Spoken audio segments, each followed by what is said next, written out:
como piquete les damos la bienvenida a este foro que se enmarca dentro de la Semana de Agitación en contra de la ley Hinspeter y que busca de cierta forma instalar la discusión no solo en torno a este proyecto de ley que fortalece el resguardo del orden público, sino que también frente a toda esta política de Estado que busca instalar de cierta forma una lógica de represión y que peligrosamente se valida mediante distintas medidas y proyectos de ley. Nos acompañan hoy día el profesor don Carlos Pérez, el abogado Julio Cortés del caso Bombas y la compañera del piquete Ana, quienes desde una perspectiva política, jurídica y por qué no decirlo social, van a dar estructura a este foro. Luego de eso va a haber una ronda de preguntas para quienes quieran participar.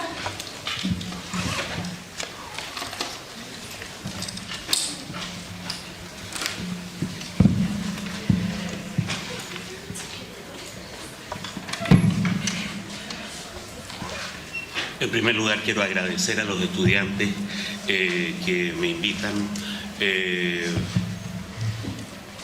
señalar lo importante que son estos encuentros. El movimiento estudiantil nos junta 200.000, 300.000 personas en la calle a lo largo de todo Chile espontáneamente. Hay una larga prehistoria de formación del movimiento estudiantil desde los pingüinos, desde antes de los pingüinos, que ocurre precisamente en estas instancias. Una multitud de colectivos que tienen distintas orientaciones y matices políticos han mantenido el movimiento estudiantil y lo que después se ve en la calle es efecto de lo que estamos haciendo acá. Entonces yo les agradezco que crean que puedo contribuir a esa tarea.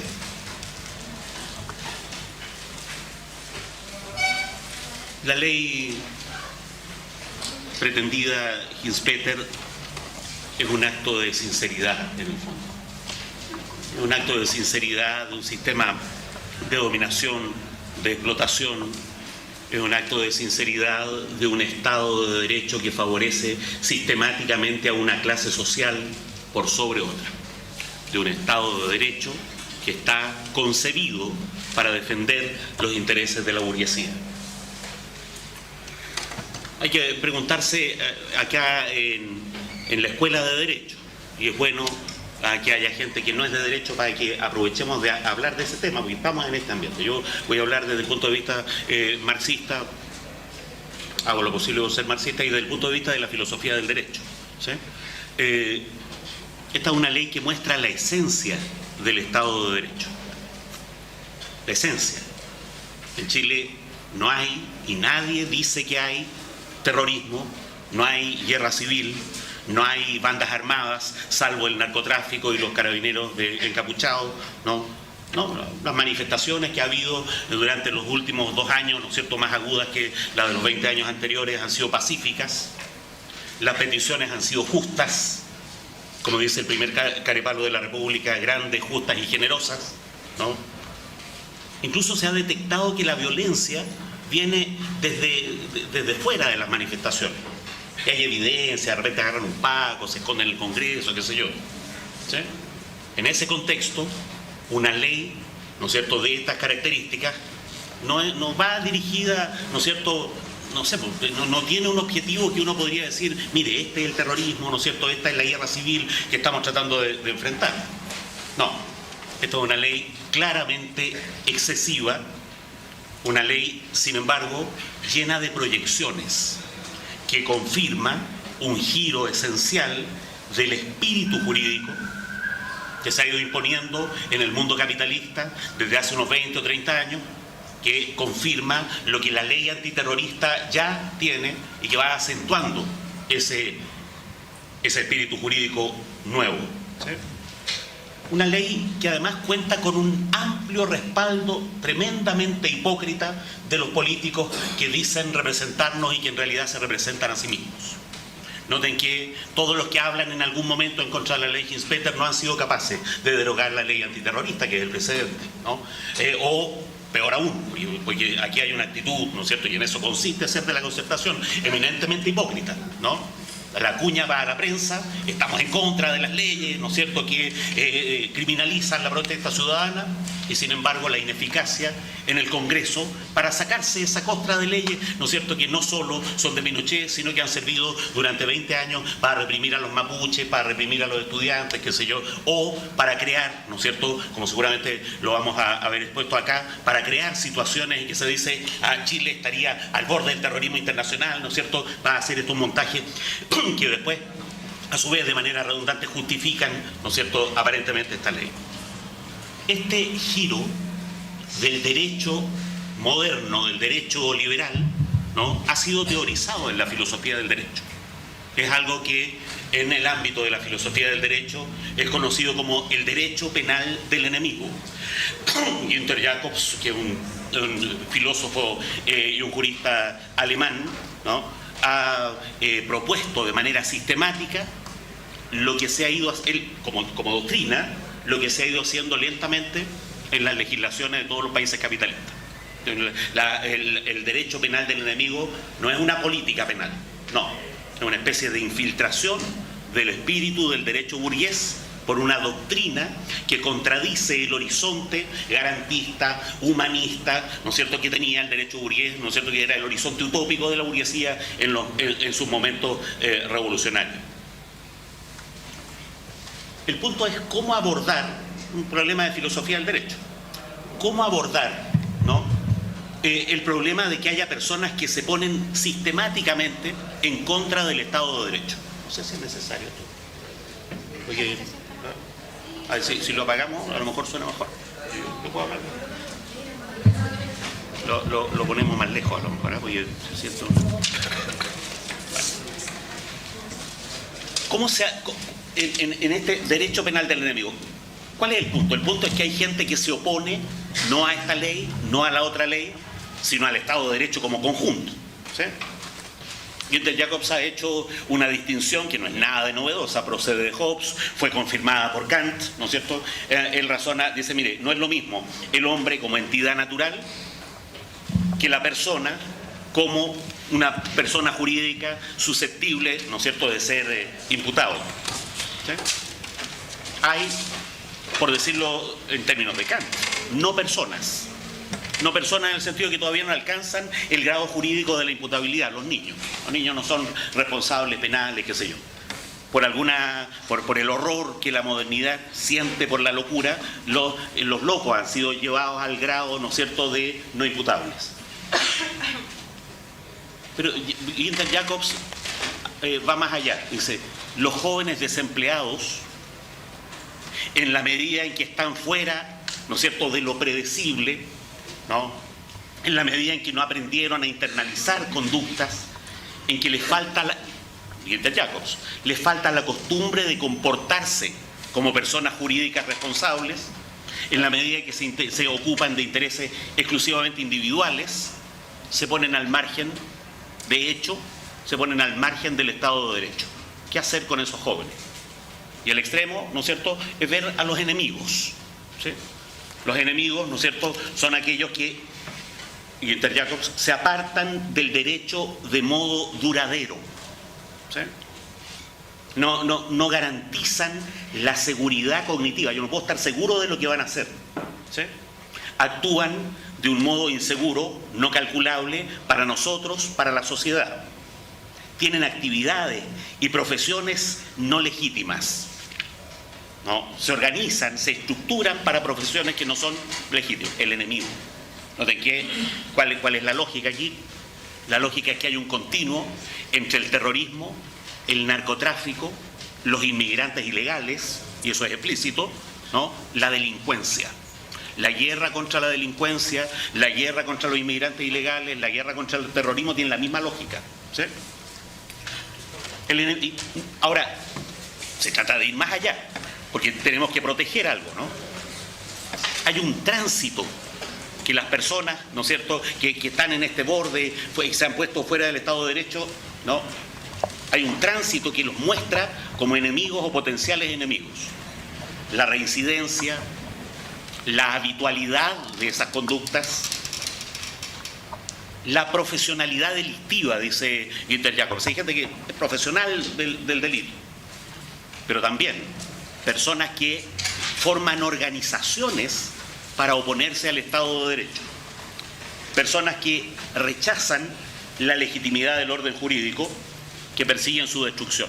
Noten la amplitud, no imputable, bueno, pero también los desempleados, los enemigos, pero también los que se revelan por sus conductas como enemigos potenciales. Entonces, ¿cuál es el punto aquí? El punto es cómo tratar a esas personas. ¿Sí? Lo que Günther-Jacobs propone derechamente es crear un estatuto jurídico que diferencie los derechos de estas personas, enemigos o incluso potencialmente enemigos de los ciudadanos que respetan o actúan, ¿no es cierto?, al interior del orden jurídico. Un derecho penal diferenciado, ¿no? De que eso pasa a llevar todo el horizonte jurídico que la burguesía pretendió tener, ¿no? La igualdad, qué sé yo, bueno, ¿de qué se trata? Voy a decirlo en términos relativamente técnicos, pero se tiene que entender. Se trata de defender ciertos bienes jurídicos abstractos, la libertad, la propiedad, ¿no?, por sobre las personas concretas. Porque si las personas concretas están en contra de esos bienes, lo que hay que defender es el bien. Y noten que el precio de defender esos bienes jurídicos abstractos es rebajarle el estatus jurídico a ciertas personas. Hay personas que tienen esta clase de derechos y hay personas que tienen otra clase de derechos o a las cuales se les suspenden, se les condicionan los derechos que tienen las personas, por decirlo así, comunes y corrientes. ¿Sí? ¿Cuál es aquí la política, digamos? Por un lado, una serie de legislaciones, ¿no?, en las que se consigna lo que se puede llamar el adelantamiento penal. Los actos precursores de delitos se empiezan a tratar como si ya fueran delitos. Noten que en la doctrina penal un acto precursor tiene un tipo de penas más bajo que el acto consumado.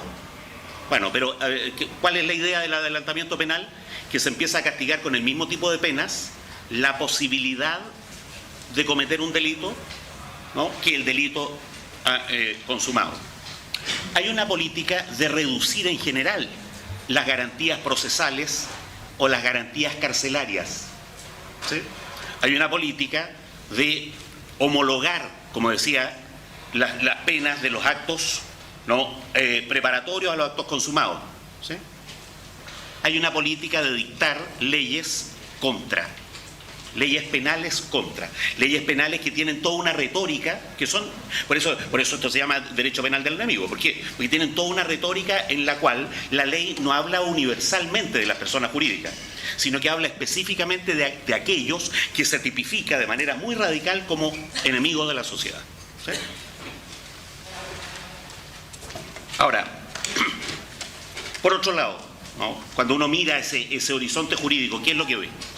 Lo que ve es una deriva del espíritu jurídico liberal hacia la constitución de estados abiertamente totalitarios y que sin embargo mantienen la retórica democrática. Se trata de imponer un estado totalitario por la vía de la ley.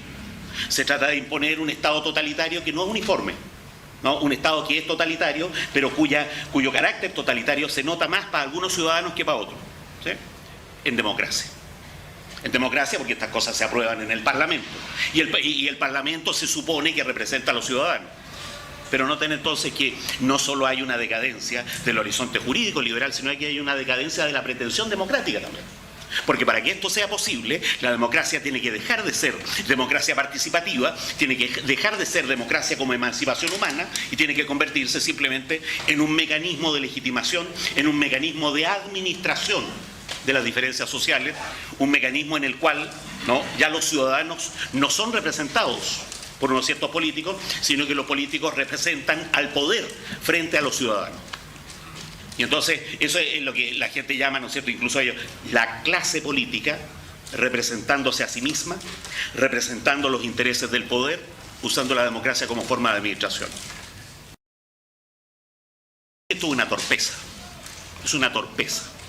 La historia penal, ¿no es cierto?, muestra que cada vez que se ha tratado de erradicar algún gran problema, ¿no es cierto?, por la fuerza, podemos hacer una enumeración, ¿no?, de problemas que se han tratado de erradicar por la fuerza. Si ustedes me permiten buscar el narcotráfico, la delincuencia, el alcoholismo, ¿no?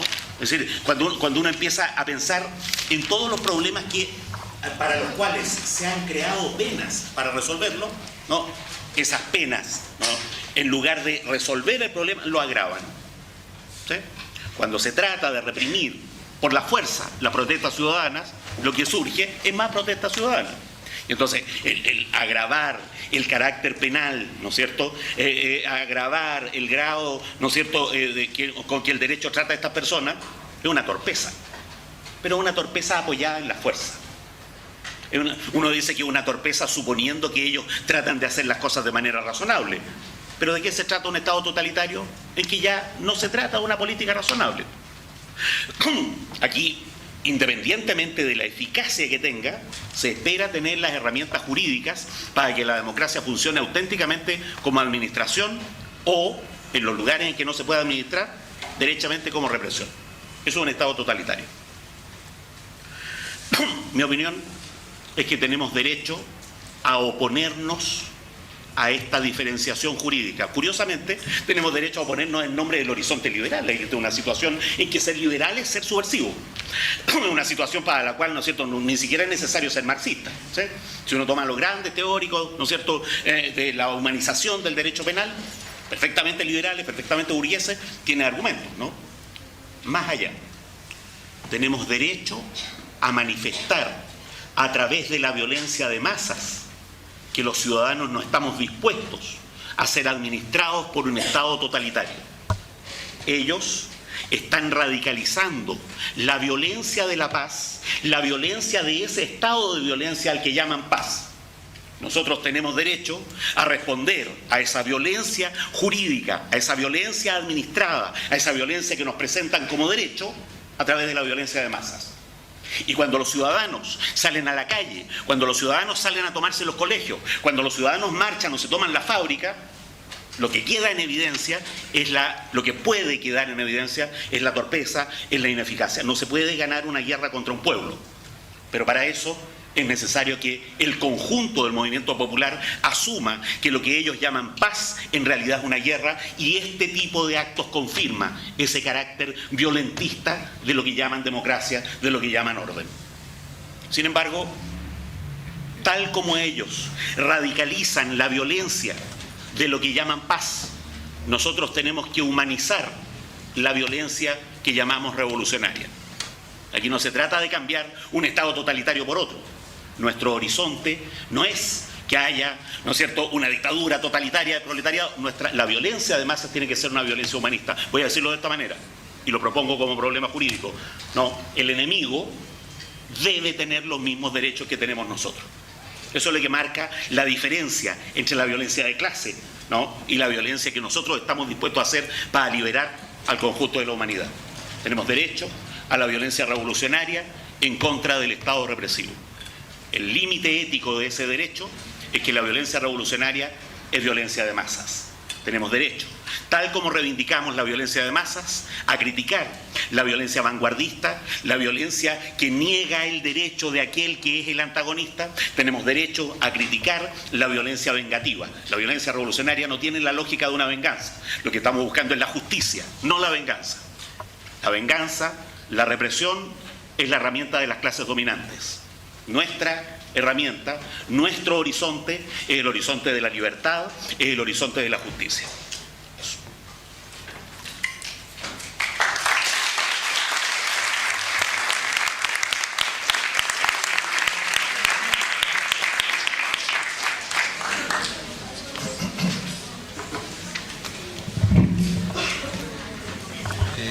Bien, buenas tardes. Agradezco también la invitación del piquete jurídico, que me presentó como abogado del caso Bombas, pero la verdad yo prefería que me presentaran como abogado, miembro fundador del piquete jurídico, que después dejó de participar por distintas contingencias, pero si no lo ven así, no importa.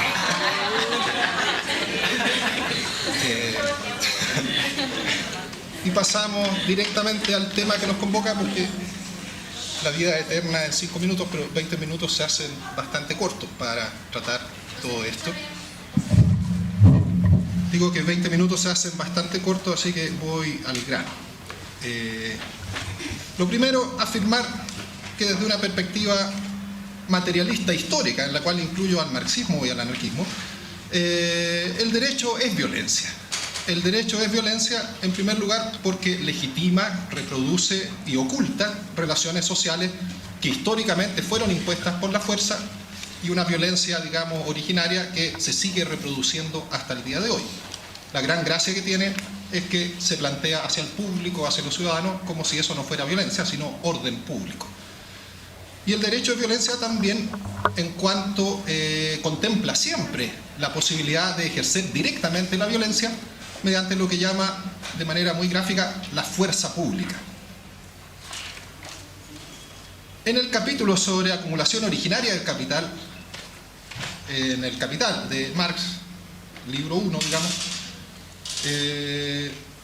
creo yo que hay una serie de análisis jurídicos que pocas veces se mencionan, en tanto análisis, diría, casi embrionario de lo que después hizo la criminología crítica. Y ahí él habla de dos funciones que el derecho cumple, como él lo ve, analizando ahí el caso de Inglaterra, en distintos momentos de los orígenes del capitalismo, y creo que en cierta manera sigue cumpliendo esas dos funciones hasta el día de hoy. Yo particularmente soy de los que piensan que la acumulación originaria no está en un pasado remoto, sino que sigue reproduciéndose todos los días, haciendo mierda a comunidades indígenas en Paraguay, Brasil, para poner cultivos de soya que no dan trabajo a nadie más que un par de guardias y una regadera. Eso es la misma violencia de la acumulación originaria que sigue existiendo en nuestros tiempos. Y Marx dice que en un primer momento el capitalismo es una inmensa acumulación de violencias privadas que no se guardan siquiera de respetar algo así como las formas jurídicas, y pone varios ejemplos donde el derecho trata de regular, de contener esa violencia privada, sobre todo expresada en la expulsión de la gente de las comunidades de las tierras, y muestra una incapacidad absoluta para hacer eso, no logra contener ese proceso. Y la novedad, dice, que surge ya en el siglo XVIII, es que la burguesía encuentra en el derecho reducido a la ley, el derecho ya no entendido como regulaciones que pueden surgir espontáneamente en las comunidades, por acuerdo, por costumbre, sino el derecho reducido a la figura de la ley, la obsesión de Andrés Bello, entre otros, enemigo abierto de lo que él llamaba derecho libre, mucho más, digamos, comunitario y anárquico, y secuestra, el Estado secuestra el derecho haciendo un negocio doble, digamos. Por una parte, el Estado necesita no solo ser fuerza bruta, sino también cierta legitimidad que se la presta el derecho. Y el derecho necesita la fuerza pública que se la suministra este cuerpo de hombres armados que en esencia constituye al menos la dimensión de aparato represivo que tiene el Estado.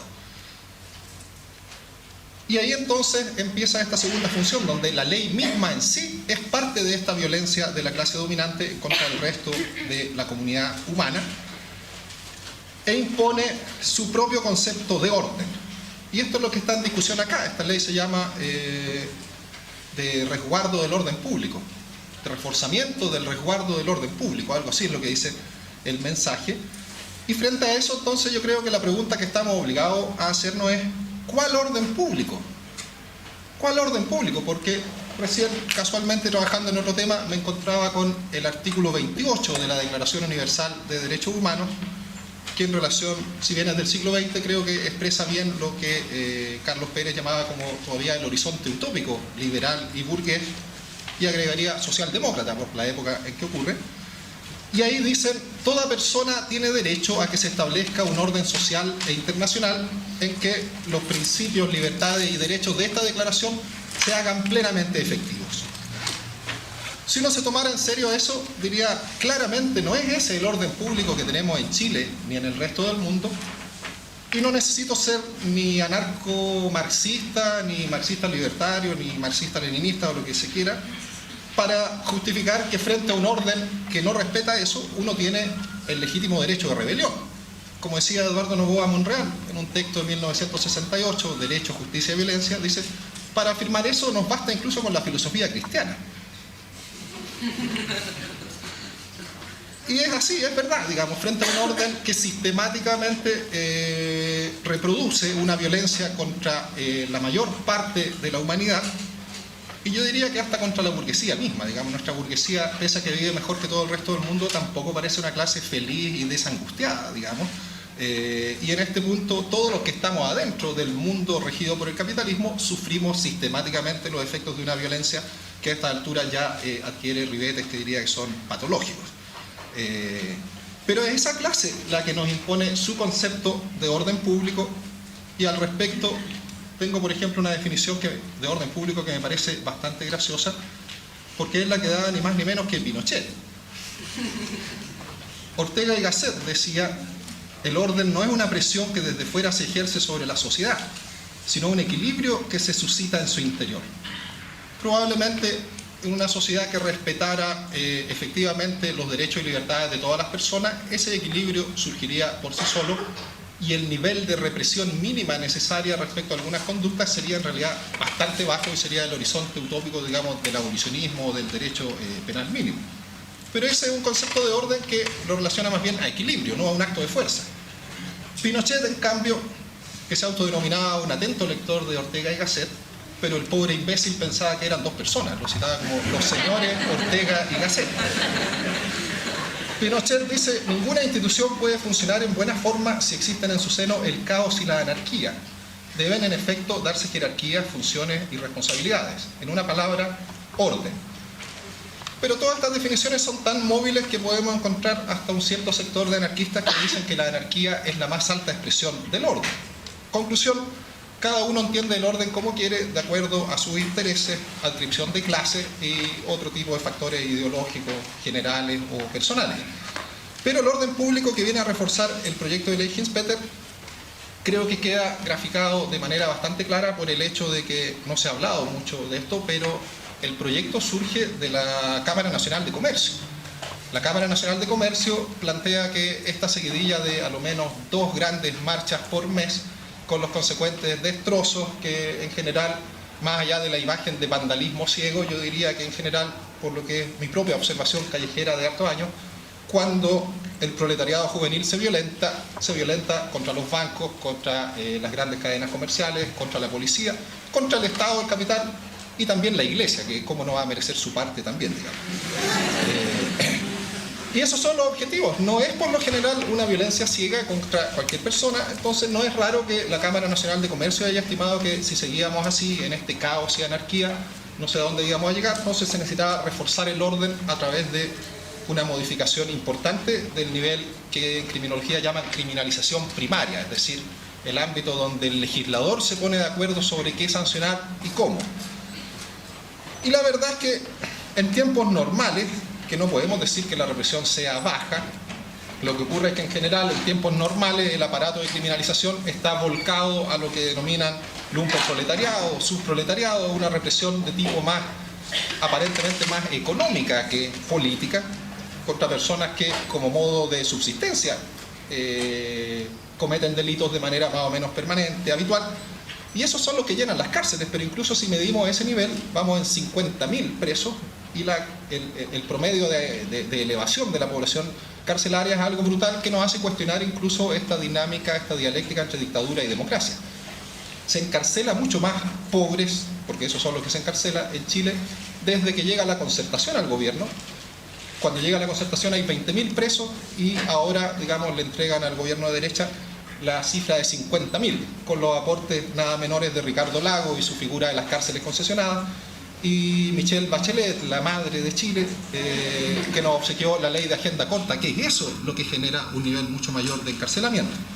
Y en tiempos normales tenemos esa represión, y cuando se empieza a tambalear el edificio aparecen las fuerzas especiales, y yo creo que el tipo de violencia que las fuerzas especiales de carabineros ejercen en la calle es por definición una de estas formas de violencia que no se preocupa demasiado de su forma legal. Basta ir a las comisarías, basta estar preso, digamos, en estos contextos, como nos debe haber pasado a montones de los aquí presentes, basta mirar los controles de detención que se producen al otro día, y yo diría que más del 90% de las detenciones son abiertamente ilegales, o muchas veces después que la persona está detenida, maltratada, y varias horas después le dicen: ¿sabe qué? En realidad usted estaba aquí, no estaba detenida, estaba conducida por control de identidad. Y le dice: me hubiera pedido el carnet, no, evitamos todo esto. Pero no, digamos, eso es un buen ejemplo, yo creo. La violencia policial, como dice Benjamin, la forma más degenerada de violencia que existe en nuestro tiempo. Es una violencia que no tiene fin trascendente alguno y que ni siquiera es legal. Curioso porque la Constitución dice en su artículo 101 que los carabineros y los PDI están para darle eficacia al derecho. Y en tiempos normales basta, digamos, con esta represión de facto que cuando pasa a tribunal generalmente es bajo la figura del desorden público, que hasta ahora tiene penas más o menos bajas. La policía juega siempre con la idea de si es un desorden simple o un desorden grave, jerga que no está en el código, sino que alude a que hay un desorden que es ni más ni menos que una falta y se sanciona con una UTM y punto, no ameritaría ni ser detenido, basta con ser citado. Y el desorden como simple delito, que es el que viene a modificar la ley Hinspeter y que está en el artículo 269. Ahora, cuando Carlos Pérez dice que es un acto de sinceridad, yo creo que es cierto. En otro foro que hubo en la Universidad Central, Miguel Soto dijo, es una ley de impronta fascista, pero que curiosamente da más claridades respecto a lo que tenemos ahora, describe mejor el tipo, y eso es algo que tampoco se puede desconocer. El artículo 269 vigente, uno lo lee y piensa que está en el siglo XIX, dice, los que turbaren gravemente la tranquilidad pública para causar injuria u otro mal a alguna persona particular o con cualquier otro fin reprobado. Me imagino caballos en la plaza de armas, no sé. Una vez escuché que para justificar que un desorden era grave, en una detención que hubo de una marcha de solidaridad con los presos del caso Bomba, en el parte policial, y el fiscal lo leía, decía, no, y en un momento profirieron insultos contra el intendente. Yo decía, ni yo sé quién es el intendente, quién va a saber quién es el intendente, pero si uno dice insultó al intendente, podría tratar de encuadrarlo ahí. Y la verdad es que la mayoría de esas detenciones se declaran ilegales porque la policía detiene mal, incluso para los estándares policiales. Y en este sentido, creo yo que la ley Hinspeter viene a ser una respuesta, una especie de barómetro del nivel de agitación, del nivel de movimiento social real que existe, que amerita una respuesta ya no en el nivel de criminalización efectiva o secundaria, sino en el nivel de las grandes proclamaciones que llegan a modificar el Código Penal para hacer entrar ahí todo aquello que el poder más le molesta. Y en ese punto yo creo que si uno lee lo que se sanciona, entiendo que Ana María después va a hacer una exposición más técnica de lo que la ley Hinspeter en sí contempla, pero uno lee todo aquello que considera como desorden público y es todo aquello que debería ocurrir más y mejor, todos los días, todo aquello que está en la base, digamos, de un verdadero brote insurreccional. Y eso es lo que le molesta. El corte de calles, corte de caminos, la toma de lugares públicos, en definitiva, para ellos violencia es la interrupción del normal funcionamiento cotidiano del sistema capitalista y de la dominación estatal al servicio del capital. Ese es su factor de medición, digamos. Lo que interrumpe eso es una ofensa contra el orden público y eso es lo que aquí se pretende criminalizar. Se me solicitó que además me refiriera a otras piezas de este arsenal represivo. Yo diría que en tiempos normales, claro, tenemos código penal, desorden. A veces el porte de Molotov, digamos, está incorporado en la ley de control de armas hace algunos años, también un regalo del gobierno de Lagos, pero no podemos olvidar que la ley de control de armas en sí mismo es un regalo del gobierno de la Unidad Popular. Es una ley bastante curiosa, digamos, tiene su versión UP, su versión Pinochet, su versión Lagos y se sigue aplicando hasta el día de hoy. Y las dos, digamos, formas reforzadas de reprimir, que se han visto algunas solo invocadas, la Ley de Seguridad Interior del Estado, y la otra efectivamente aplicada en el sur a los mapuches y en la región metropolitana a lo que la Dipolcar llamó curiosamente la escena anarcolibertaria. Es una escena, digamos, no es tratar de decir que es una asociación ilícita, pero resulta que es una escena informal, no jerárquica, con contornos no definidos, con una red de apoyo que hay una cantidad de personas involucradas ahí. Personas que les sorprendería ver que están ahí porque muchos no son ni anarquistas, pero en definitiva por haber visitado Ocupas, por ser amigo de imputados, todo eso, una red extensa de apoyo al anarcoterrorismo. Hay un saco de pelotas que debería ser denunciado académicamente, que lo vi en la tele hablando el otro día, Eric Marín, psicólogo social, se presenta como doctor, entiendo que es candidato a doctor todavía, y es un tipo ligado a la UDI, a la Fundación Simón Llévenes, y él fue uno de los teóricos, digamos, de la represión en el caso Bombas, diciendo que aquí había una red extensa de apoyo al terrorismo, salió hablando en la tele hace poquito y lo que nadie dice es que su peritaje sobre el caso Bombas fue rechazado, no porque fuera impertinente, sino porque el juez dijo, no queda claro cuál es el conocimiento experto que este señor usó para referirse a esto, salvo su habilidad para confeccionar redes que se ven bien impresionantes, digamos, en el computador. Pero esto es importante, digamos, el arsenal represivo tiene el Código Penal, tiene el Código Procesal Penal, tiene la ley antiterrorista, la ley de seguridad interior del Estado, pero por sobre todo tiene el apoyo de este tipo de sujetos, que son, digamos, los intelectuales de la represión, los asesores de las inteligencias policiales. El jefe de la inteligencia policial, no sé si saben, pero es el jefe del equipo investigador de todo el caso Bomba, una cantidad como de 150 policías, declara todo suelto de cuerpo que en realidad no podría decir la diferencia entre marxismo y anarquismo y que no tiene nociones muy claras sobre eso. En un sentido quizás es mejor que esa sea la inteligencia policial. Pero en estos casos lo que vemos es, digamos, ley antiterrorista claramente como manifestación del derecho penal del enemigo, digamos. A algunos les vamos a aplicar la represión normal porque son ciudadanos y a otros no porque son terroristas. Y en ese sentido creo que la influencia de Jacobs es realmente nefasta y resulta lamentable. Recién hablaba con Mirna Villegas al respecto, decía, el problema es que no basta con decir que es un fascista más, porque es un penalista que por distintas razones tiene mucho prestigio en la academia. Entonces, combatirlo es combatir a una serie de discípulos que tiene partiendo por los pasillos y aulas de esta facultad. Jacobs en su artículo dice, terroristas como personas en derecho penal, dice en una parte, la proposición, el derecho de todo ser humano tiene derecho a ser tratado como persona, es incompleta. La formulación correcta de la proposición es la siguiente, todo aquel que presta fidelidad al ordenamiento jurídico con cierta fiabilidad, tiene derecho a ser tratado como persona. Y quien no lleve a cabo esta prestación, pues será heteroadministrado, lo que significa que no será tratado como persona. Y yo creo que ese es un gran acto de sinceridad que en rigor no es nuevo. En las bases del Estado moderno, si uno lee, por ejemplo, el Leviatán, dice lo mismo, digamos. Habla de penas que se distingan de los actos de hostilidad, de delitos que se distingan de los pecados, de un cierto sentido de proporcionalidad, del cual nuestro sistema penal actual carece, por cierto. Pero en una parte dice, otra cosa es el enemigo. Dice, el que ya se pone fuera de este orden merece ser sancionado hasta la tercera o cuarta generación, dice. Hasta sus descendientes tienen que recibir, digamos, este castigo, que no es una pena, es un acto de hostilidad. Eso es lo mismo que ocurrió en el caso Bomba, digamos. ¿Cómo se le explica a alguien, usted estuvo 9 meses preso como miembro de una asociación ilícita, que al final, en realidad, nosotros mismos vamos a reconocer que no existía? Uno dice, ok, ¿y qué pasa con esos 9 meses, digamos? Y yo creo que la respuesta está ahí. Se le trató como enemigo, se le aplicó algo que era derechamente derecho de guerra y no derecho penal. Y esa justificación, digamos, ya está hecha desde Hobbes y quizá de mucho antes, si nos ponemos a explorar. Y esto sería entonces el abanico represivo del cual dispone el orden hoy en día, y yo creo que nuestro deber es conocerlo. Nuestro deber es detectar también sus fallas, las maneras en que podemos defendernos de él, porque aquí hay algo que para mí, como abogado que pretende, más que ser marxista, ser libertario, para mí esto es bien complejo. Yo creo que cuando uno actúa dentro del derecho, en el mejor de los casos actúa como un socialdemócrata. Y de hecho nos ponemos a hablar de que esto va contra la noción de un Estado social y democrático de derecho.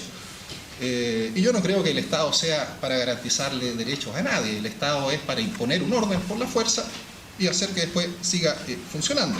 Pero cuando nos vemos obligados a actuar en el derecho, cuando el aparato represivo se nos va encima y tenemos que defendernos, hay una serie de aspectos de la defensa jurídica, de la defensa técnica y de la defensa política que tienen que ser abordados en serio y que entiendo en parte del esfuerzo que trata de hacer, entre otras organizaciones, el piquete jurídico. Y esa dimensión, digamos, de la actuación en el derecho, estamos obligados a ella, digamos. Cuando el Estado se nos va encima amenazándonos con la pena, tenemos que defendernos con abogados.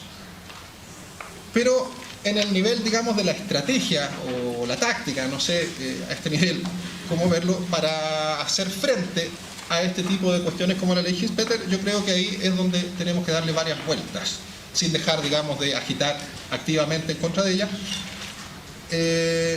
A mí me parece que, por ejemplo, el llegar y reivindicar el derecho a manifestarnos libremente puede ser correcto en un sentido, pero en otro es una trampa bastante peligrosa, la llamada trampa de los derechos. Porque yendo más allá de lo que plantea este lienzo, que la lucha da lo que la ley niega, yo pienso que a veces la lucha hace que la ley te conceda algo. Pero cuando la concede es como un regalo envenenado, digamos. Neutraliza las luchas cuando las reconoce legalmente, muchas veces. Y por eso es que, por ejemplo, Benjamin habla de que el derecho de huelga al Estado le sale mejor reconocerlo, porque si no, dice, es una violencia que se escapa de su control, no está sancionada por el derecho y es mejor que el Estado la reconozca. Hay otras formas de violencia que el Estado no las va a reconocer, no las va a sancionar en ese sentido, y yo creo que esas son las formas de violencia limpia, violencia de masas, pero también el individuo actúa dentro de esa violencia de masas, y ese es, digamos, el grueso de la lucha que tenemos que dar, más que la lucha jurídica en el lenguaje del derecho, que en este sentido no es ni más ni menos que el lenguaje del Estado. Estoy en el tiempo, ¿sí? Ya. Para cerrar, alguna idea final.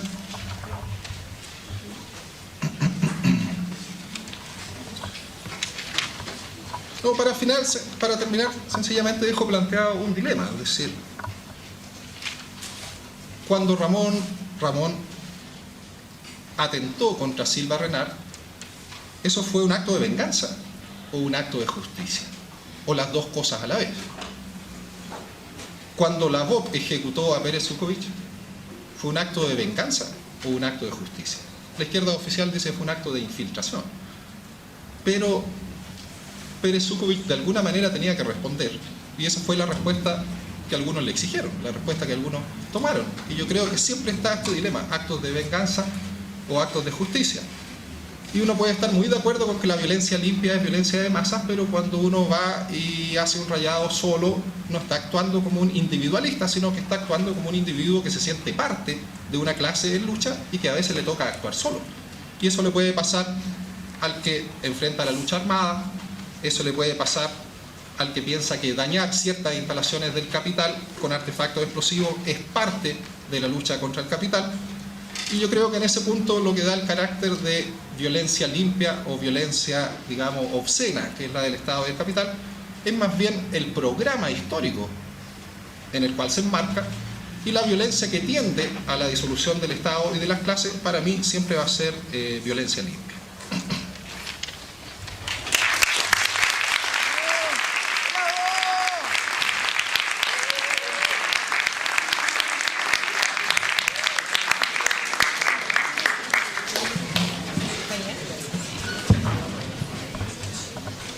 Bien.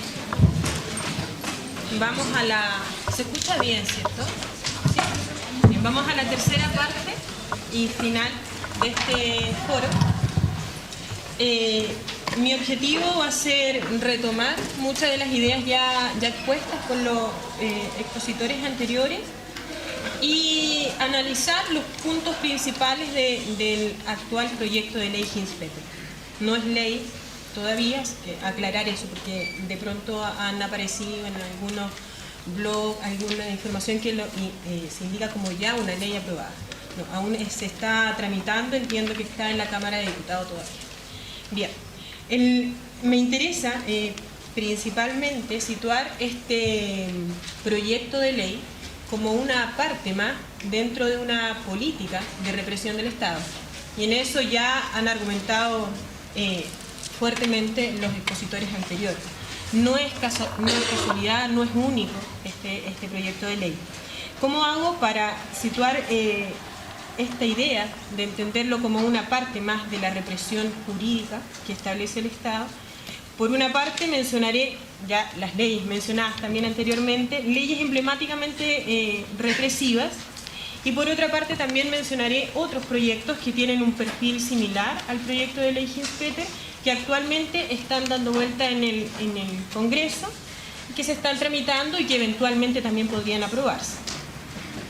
Luego de esto voy a hacer un análisis, como ya les mencionaba, de los puntos principales del proyecto de ley, y por último, cuáles son las críticas que nosotros como piquete jurídico le hacemos a este proyecto de ley.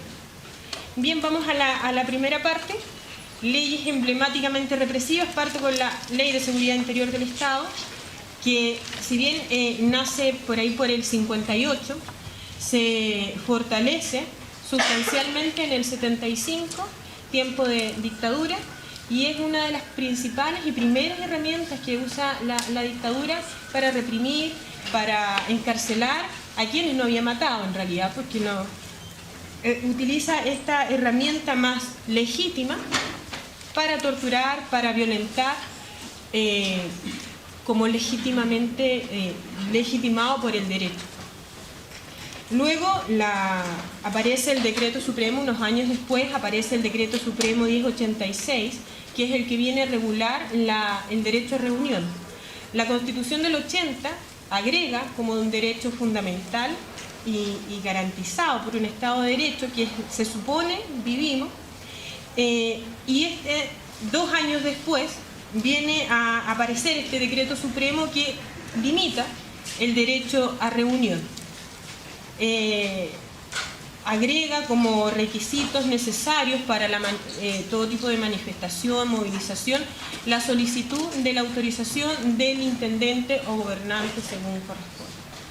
Inmediatamente después, en el año 1984, aparece la ley 18.314, que es la ley que viene a sancionar las conductas terroristas. Estos dos cuerpos legales, en conjunto también con la Ley de Seguridad Interior del Estado, vienen a contener fuertemente las movilizaciones que surgen del 80-81 en adelante, producto, por una parte, de la crisis económica mundial, que nuestro país estaba más vulnerable, porque como estábamos estrenando un sistema económico neoliberal, eso nos hacía más vulnerable a los vaivenes económicos internacionales. Y por otra parte también las movilizaciones que van en aumento, que buscan mostrar la disidencia, la miseria, lo agobiante que esto resulta de un gobierno propio de dictadura. Bien, esas leyes mencionaré en tiempos de dictadura. En concertación que tenemos, la ley de agenda corta, ley 20.253, que ya la mencionó Julio. Lo principal de esta ley, por una parte, viene a fortalecer la institución de la prisión preventiva, que es como una especie de barómetro. Mientras más fortalecida esté la prisión preventiva, más autoritario, más represivo es el Estado. Formalmente tenemos un discurso de democracia, de Estado de Derecho, pero en la práctica tenemos un fortalecimiento paulatino de la prisión preventiva. Y como también ya lo mencionaba Julio, esto se repercute en un aumento de la población carcelaria. Luego menciono también la ley 20.084, que es la que aumenta, disminuye la edad en que nos hacemos penalmente responsables. Disminuye la edad desde la mayoría de edad, 18 años, hasta los 14 años. 2008 esta ley.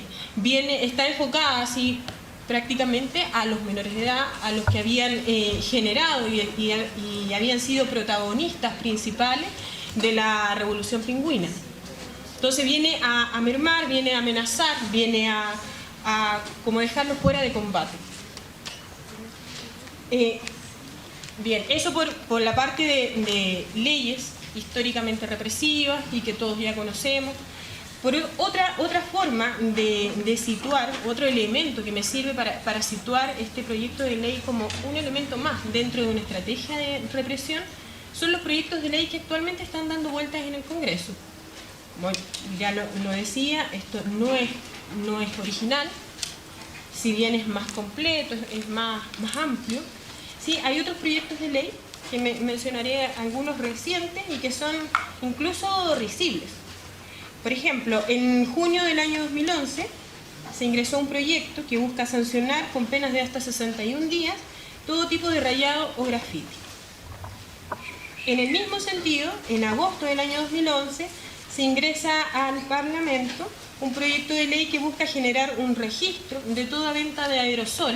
Esto implica dejar registro del nombre, RUT, dirección y con qué objeto compra el aerosol. Y también este proyecto de ley busca prohibir toda venta de aerosol a un menor de edad. Otro proyecto de ley es de abril de este año, que busca sancionar el corte de calle, con la pena que ya incorpora el proyecto de ley Hinspeter. de 541 días a 3 años. O sea, esto es como una especie de plan B. Si por cualquier motivo no nos funciona el sancionar el corte de calle con el proyecto de ley Hinspeter, tenemos esta segunda oportunidad para aprobarlo y eventualmente sancionar la misma conducta. Bien, ahora voy al proyecto propiamente. Bueno, mencionar lo formal, proyecto ingresado al Parlamento en octubre del año pasado, fue propuesto por el Ejecutivo y por el Ministerio del Interior. Actualmente se sigue tramitando en la Cámara de Diputados y tiene como un objetivo principal, según el proyecto mismo, ¿sí? Dice fortalecer el respeto y resguardo del orden público, el que según la autoridad se ha visto gravemente vulnerado producto de las últimas movilizaciones sociales, argumentando que el orden público, constituye el pilar fundamental de la vida en una sociedad democrática. Solo de esta manera es posible resguardar el derecho a manifestarse. Importante mencionar el concepto de orden público que toma el Ejecutivo. Como ya lo habían mencionado los expositores anteriores, el concepto de orden público es muy variable, es muy flexibilizable. Se va acomodando al gobierno que esté de turno. La noción de orden público que se incorpora dice así: la tranquilidad que resulte del respeto de la ordenación colectiva manifestado en el correcto ejercicio de la autoridad pública, moviéndose dentro de su respectiva órbita y en el fiel cumplimiento de los gobernados desde las órdenes por ellas impartidas. O sea, las ideas principales que nos quedan de este concepto es fiel cumplimiento de los gobernados, sumisión, imposibilidad práctica de hacer todo tipo de crítica. Y eso que estamos en democracia. Oficialmente no tenemos un gobierno ni represivo, ni autoritario, ni nada. Oficialmente estamos en un estado de derecho. Voy al análisis, como más que análisis, en realidad como voy a mencionar los puntos principales del proyecto. El proyecto dice textualmente: será castigado con una pena de presidio menor en su grado medio, esto es 541 días a 3 años, quienes participen en desórdenes o cualquier otro acto de fuerza o violencia que importe violación a alguno de los siguientes hechos. Primero, se considerará desorden público: paralizar o interrumpir algún servicio público, tales como hospitales, los de emergencia, los de electricidad, combustible, agua, comunicación, transporte, etc. Etcétera. No, ese lo agregué yo. Era todo y en el marco. Segundo, invadir, ocupar o saquear viviendas, oficinas, establecimientos comerciales, industriales, educacionales, religiosos o cualquier otro tipo, sea público, privado o municipal. O sea, y acá un poco me referiré más adelante a eso, pero equipara en un mismo tipo penal invadir, ocupar o saquear. Claramente no es lo mismo, claramente no es la misma gravedad ni la misma intención. Bien, pero me referiré un poco más a eso luego.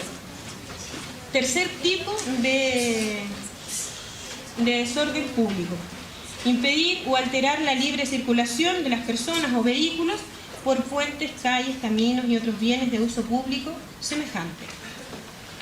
Bien, este es el corte de calle. Cuarto tipo de desorden público: atentar contra la autoridad en términos del artículo 262 del Código Penal y menciona también 416 bis del Código de Justicia Militar. Esto es amenaza, delito de amenaza contra la autoridad. Y agrega, que se entenderá autoridad, bueno, el carabinero, la PDI, y agrega a la gendarmería, que hasta el momento no está. Quinto tipo de desorden público: emplear armas de fuego, cortantes o punzantes, artefactos o elementos explosivos, incendiarios o químicos capaces de producir daños a las personas o propiedad. Bien, o sea, es lo que ya tenemos en la ley control de armas, lo incorporamos también como un tipo particular de desorden público. Y me queda el sexto tipo de desorden público, que incorpora el delito de daño, que también ya está tratado en el Código Penal, está tratado en el 484, pero lo incorpora además como un tipo de desorden público, todo tipo de daño a la propiedad pública, privada o municipal. Ese es el tipo penal propiamente, pero tiene otros detalles, otros complementos que es muy importante mencionar. Por ejemplo, respecto a la participación. Respecto a la participación, el actual artículo 269 no dice nada. El proyecto señala que entrega igual pena, o sea, una pena que puede ir desde 541 días hasta 3 años a quien participe directamente en una manifestación o a quien haya convocado, organizado, instigado o fomentado la misma. ¿Sí? Potencialmente es igualmente responsable. Otro punto que me interesa mencionar es la prisión preventiva, que ya había tocado anteriormente. También viene a fortalecer la prisión preventiva, permitiendo la apelación por parte del fiscal en caso de que una detención sea declarada ilegal. Actualmente esa posibilidad no está. Bien, esto lo permitiría, aumentaría las facultades del fiscal en ese sentido. Y por último, la agravante, que esto también es como bien discutido, lo mencionaré un poco más adelante.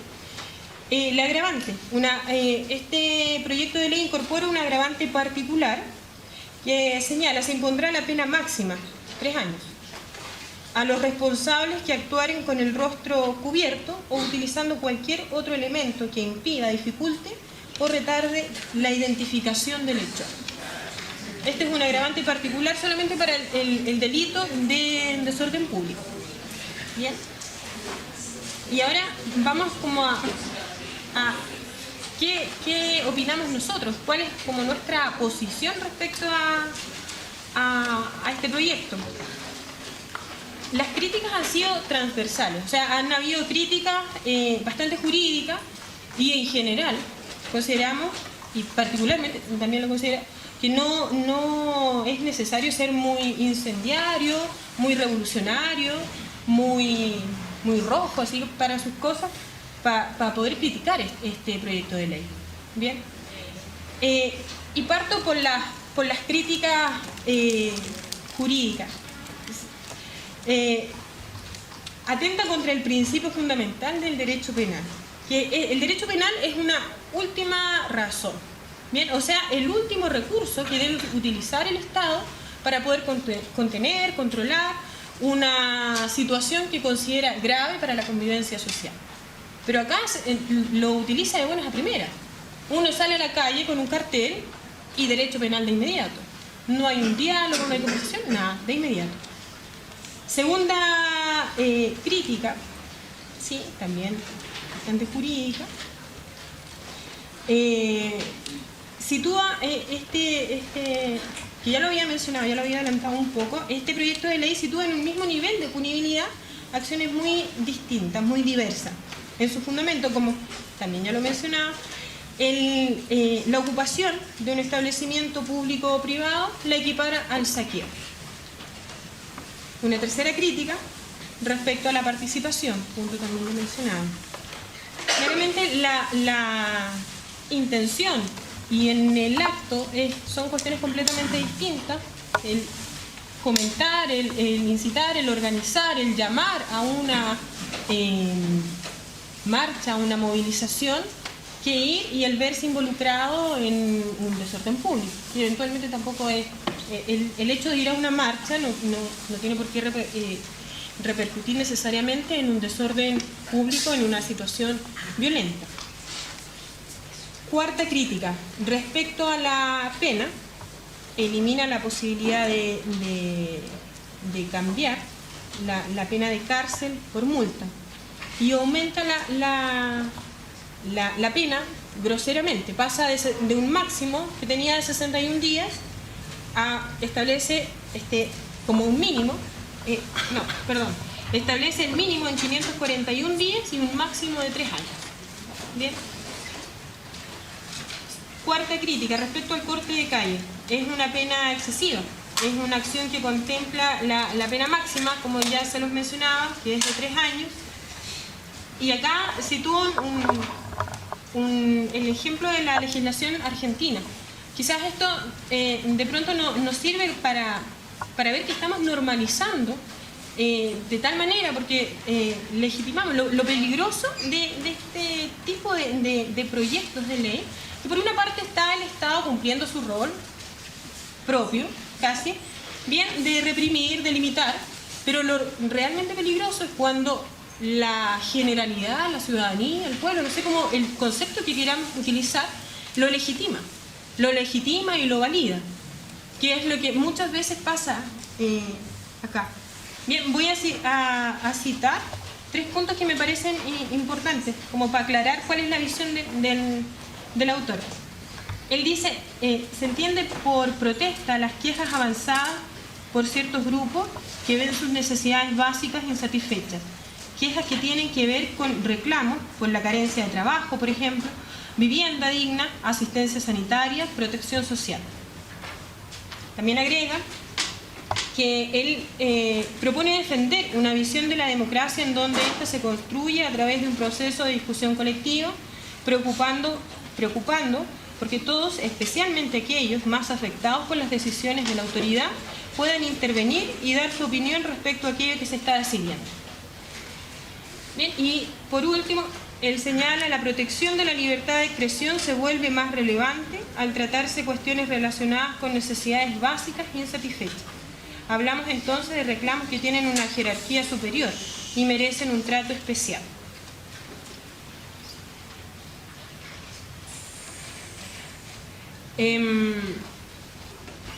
Otra crítica, me parece que voy por ahí como en la quinta, ¿sí? Este proyecto, y sigo en lo jurídico, no estoy diciendo nada ultrona, sigo en lo jurídico y se puede agregar que este proyecto de ley también vulnera convenios internacionales firmados y debidamente ratificados por Chile en relación al fortalecimiento de la libertad de expresión. Por ejemplo, menciono lo que sostiene la Corte Interamericana de Derechos Humanos, que dice que no se puede invocar la protección de la libertad de expresión o la libertad de información como un objetivo que justifique a su vez la restricción de estos derechos para garantizarlos. Hacer esto implica desconocer el carácter radical y primario de los derechos que cada ser humano individualmente considerado tiene. ¿Qué es lo que viene a hacer el proyecto de ley? Él dice, vamos a fortalecer el resguardo al orden público para que todos los ciudadanos se manifiesten libremente, pero ¿cómo lo hacemos? Limitando el derecho o la libertad de expresión. O sea, viene a fortalecer algo, pero ¿cómo lo hace? Lo hace limitando. Como lo contrario. Y por último, me refiero al tema de la capucha, al tema del encubrir parcial o totalmente la identidad para evitar ser descubierto, no sé. Bien, acá menciono 4 puntos. Primero, digo, en realidad no existe una obligación jurídica, una obligación que el derecho me imponga de autoincriminarla. O sea, no es como en sí ilegal. Se menciona otro punto, es que se habla de manifestarse dando la cara. Me parece correcto, me parece perfecto, es como un ideal. Pero en este caso no resulta en absoluto aceptable cuando la contraparte, en este caso el gobierno, actúa a rostro cubierto.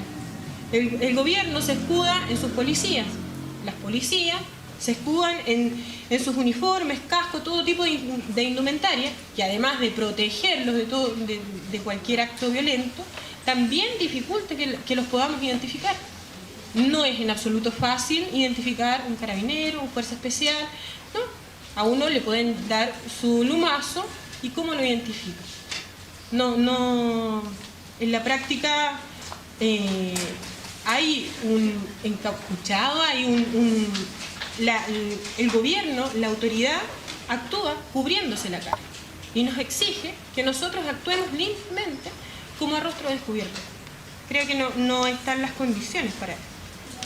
Tercer punto, un encapuchado o alguien que no esté claramente identificado, sí, no necesariamente va a actuar violentamente. El presumir que necesariamente sea violento es un error. Bien, y por mucho que aparezca esto en los medios, un encapuchado es una persona violenta, en realidad no es así. Y por último, lo que ya mencionaba también el profesor, entendemos la violencia no como un objetivo, no como un fin. La violencia es una expresión, una respuesta a tiempos, a años, a décadas de marginación, de miseria, de postergación. Entonces nadie busca ser violento, nadie quiere salir a las calles así como como porque sí, no tengo nada que hacer, entonces voy a la calle de gusto. Es una respuesta a la represión institucionalizada, a la represión estatal de años, de siglos. Y por último, y con esto sí que ya termino, en definitiva, o sea, también no esperar que venga una ley y que nos diga salga usted a la calle a manifestarse. Bien, es independiente, nuestro actuar debe ser independiente de la ley. Quizás ocasionalmente nos topamos con la ley, pero no es nuestro objetivo ser antijurídicos, ilegales, ni nada. Bien, y por otra parte tampoco podemos esperar que haya una ley que nos valide, que valide nuestras acciones o valide nuestra forma de manifestarse. Sí es necesario, y a mi juicio es una obligación, estar informado, conocer qué se baraja en el Congreso, qué se baraja políticamente, como una especie de deber.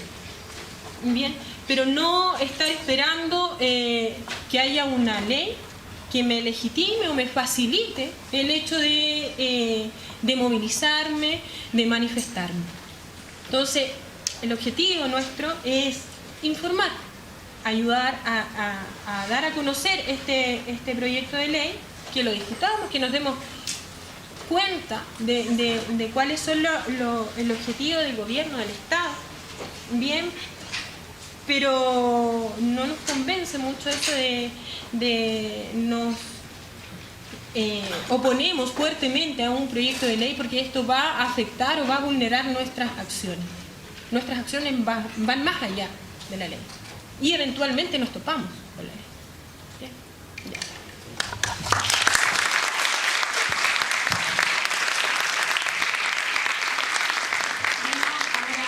Ahora vamos a comenzar una ronda de preguntas, si alguien quiere participar.